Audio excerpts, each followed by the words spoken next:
ধন্যবাদ বন্ধু। আমি আপনাদের একটি বাড়ি দেখাতে চাচ্ছি। এটা কিন্তু একদম গ্রামের মধ্যে এত সুন্দর একটা বাড়ি, এবং বাড়িতে ঢুকবার পথের দুই ধারে আপনার নানান রকমের পাতাবাহার এই গাছ, এবং এটা হচ্ছে সেই বাড়িটাই।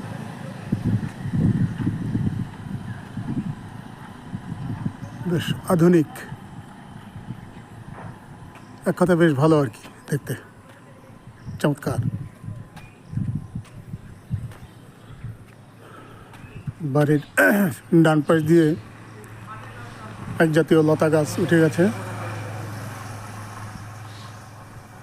আর গাছটি বাড়ির আরও শ্রীবৃদ্ধি করেছে। মানে আমি এ পথ দিয়ে যাচ্ছিলাম, ভালো লাগলে ওই জন্য নিলাম আর কি। একটা সুন্দর স্থাপনা, দেখার মতো, ফাইন। ওকে বন্ধু, ধন্যবাদ।